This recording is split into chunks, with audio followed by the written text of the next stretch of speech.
Yang pertama adalah protokol.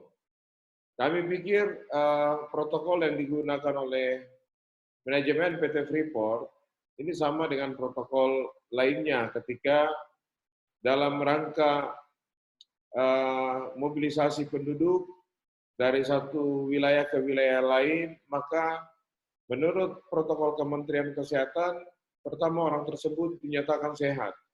Sehat dalam artian yaitu tidak terinfeksi COVID-19 yang dipastikan dengan rapid test, dan juga hasil pemantauan selama 14 hari ke belakang sebelum orang tersebut akan keluar. Yang kedua, kenapa kebijakan ini dilakukan? Saya pikir akar permasalahannya adalah masalah kepadatan dan juga ruang publik. Kami berpikir bahwa meskipun social distancing itu sudah dilakukan, namun kalau setiap hari akan bertemu dan terpapar, maka sama saja itu akan menimbulkan risiko untuk terinfeksi. Kemudian alasan yang kedua, kita lihat juga penyakit-penyakit tidak menular. Penyakit tidak menular ini menjadi salah satu faktor yang menyebabkan bagaimana seseorang yang terinfeksi COVID-19 ini pada akhirnya harus ditangani secara dengan penuh kehati-hatian oleh tim medis. Nah, oleh karena itu sejumlah kasus PTM atau penyakit tidak menular oleh karyawan PT Freeport diberikan opsi untuk cuti atau pulang sementara waktu keluar dengan status sehat. Itu saya pikir langkah yang sangat bijak, karena itu akar permasalahannya. Akar permasalahannya adalah pertama dari ruang publik, akar permasalahannya adalah kepadatan pada ruang publik, tempat di mana karyawan Freeport beraktivitas. Yang kedua adalah banyaknya social distancing dilakukan, tetapi banyaknya atau frekuensi aktivitas untuk bisa terpapar itu tinggi. Yang ketiga adalah isu masalah penyakit. Oleh karena itu, langkah yang dilakukan oleh PT Freeport, saya pikir sudah sesuai untuk bagaimana menjadi solusi. Nah, tentu saja ketika keluar tadi, sebagaimana saya jelaskan, protokolnya itu diberlakukan. Dan pada intinya, pada pertemuan melalui video conference beberapa waktu lalu, saya pikir manajemen PT Freeport sudah bersedia apabila kebijakan dari pemerintah Kabupaten Mimika untuk meminta PT Freeport untuk mengikuti seluruh keputusan, maka sudah ada kesediaan dari manajemen PT Freeport. Untuk tim yang turun untuk karyawan yang pulang ke rumah, jika sudah melalui tahapan sesuai protokol Kemenkes, saya pikir tidak ada salahnya kalau mereka ada di rumah.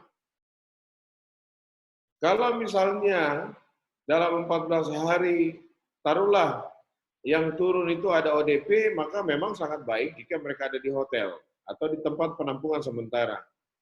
Tetapi harus kita sadari, kondisi di Timika dan kondisi di Tembagapura itu tidak ada bedanya. Di awal-awal beberapa waktu lalu saya sudah bilang, di wilayah ini adalah transmisi lokal. Nah, sebenarnya kunci itu ada di masyarakat Timika sendiri. Bagaimana untuk tetap melakukan social distancing, tetap tinggal di dalam rumah, itu yang jauh lebih. Penjadwalan tim yang penjadwalan karyawan yang akan turun. Tadi kebetulan seharian juga saya di bandara, dan menerima laporan dari tim kami di bandara bahwa ada sekitar 40 orang yang akan turun. Tetapi rupanya terhenti di mil 38, jadi sepertinya itu dilakukan isolasi di mil 38. Saya sangat berharap bahwa proses untuk bagaimana membuat ruang publik di wilayah Tembagapura supaya tidak terlalu padat dengan cara me, apa ya, mengeluarkan atau mengosongkan wilayah Tembagapura ini harus didukung oleh kita juga di Kabupaten Mimika. Oleh Benar. karena oleh karena apa? Di sana tuh populasi penduduknya karyawan sedikit, tapi ruang geraknya itu terbatas. Nah, kalau masyarakat Mimika tetap saja menolak ataupun tidak setuju, maka sebenarnya kita kita menjadi penyebab itu orang yang tadinya tidak sakit, akhirnya menjadi sakit, orang tidak terinfeksi menjadi terinfeksi. Karena social distancing di sana sudah tidak bisa dihindari, beda dengan kita di Timika. Masih banyak ruang publik, masih banyak area-area yang kosong yang bisa kita hindari itu. Kalau di wilayah Tembagapura, saya pikir sangat sulit sekali. Satu-satu cara adalah memberikan ruang dengan mengurangi jumlah para karyawan di atas, dengan memprioritaskan orang yang sehat tetap diturunkan, kemudian mereka yang punya riwayat penyakit tidak menular, ini diberikan kesempatan untuk cuti. Nah, bagaimana keputusan mereka cuti atau cuti dalam batas waktu tertentu atau sekaligus dibayar, itu kami kembalikan kepada pihak manajemen PT Freeport yang nanti mengambil keputusan bersama-sama tentu saja dengan pemerintah daerah, kemudian manajemen, dan juga pemerintah pusat, serta pemerintah provinsi Papua. Baik, MSC sama Wisma Atlet hari ini sudah digunakan. Kedua fasilitas ini sudah digunakan.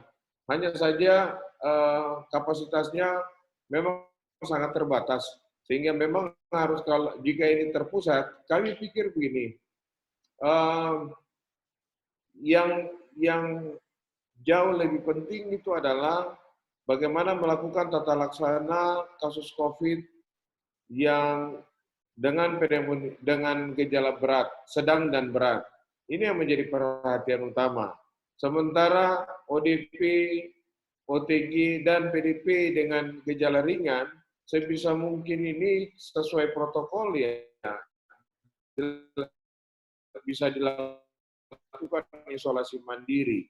Dilakukan isolasi mandiri dan yang terpenting adalah tetap melakukan pemantauan setiap hari